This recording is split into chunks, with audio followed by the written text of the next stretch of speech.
ये है क्लास 12 की साइकोलॉजी का चैप्टर 3 लाइफ चैलेंजेस। इसमें टॉपिक है स्ट्रेस। स्ट्रेस का हमारे ऊपर डेफिनेटली इफेक्ट पड़ता है और हमारे इमोशंस के ऊपर स्ट्रेस का क्या इफेक्ट पड़ता है वो देखते हैं।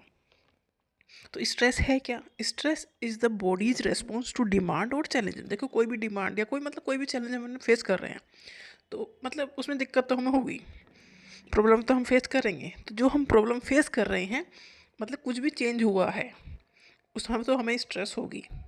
Those who suffer from stress are more likely to experience mood swing।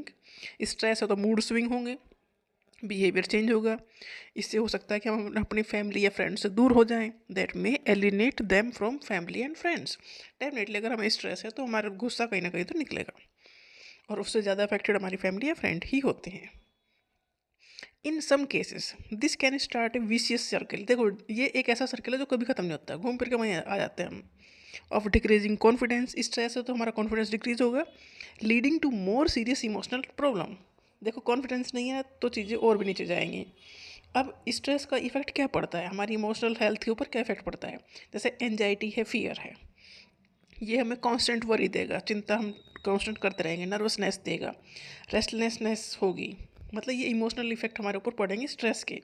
Worry, nervousness, restlessness, anger, mood swing, short temper, किसी की बात हम सुनेंगे ही नहीं, फ्रस्ट्रेट हो जाएंगे, और स्मॉल इशू, छोटी छोटी बातों पर हम गुस्सा हो जाएंगे। तो ये इमोशनल हेल्थ के ऊपर इफेक्ट पड़ रहा है स्ट्रेस का। सैडनेस, डिप्रेशन, जब कुछ अच्छा होगा ही नहीं, सब चीज़ें खराब चलेंगे तो हम सैड और डिप्रेस भी होंगे। Feeling of hopelessness and loss of interest in activities. Depress होने का मतलब यही है कि आप कुछ भी करने में मज़ा नहीं ले पा रहे हो, इंटरेस्ट लूज हो गया है, आप किसी भी चीज़ को एंजॉय नहीं कर रहे हो।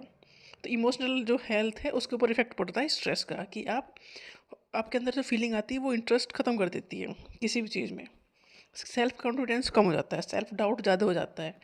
ऐसे आपको ऐसा लगता है कि आप इनकेपेबल हो, आप कुछ कर नहीं सकते हो, नेगेटिव थिंकिंग आपके अंदर आ जाती है। इमोशनल इनस्टेबिलिटी हो जाती है, मतलब किसी भी चीज़ को आप किसी भी इमोशंस को कंट्रोल नहीं कर पाते हो अगर स्ट्रेस में है तो।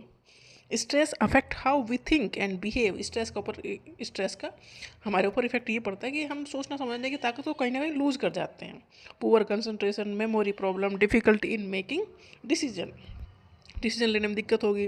निगेटिव थॉट पैटर्न होगा, अगर स्ट्रेस है तो हम अच्छी बात कम सोचेंगे, उल्टी बात ज़्यादा सोचेंगे, और ऐसा करेंगे तो हम कोई भी प्रॉब्लम सॉल्व नहीं कर पाएंगे। तो इमोशनल हेल्थ हमारी अफेक्टेड होती है स्ट्रेस से।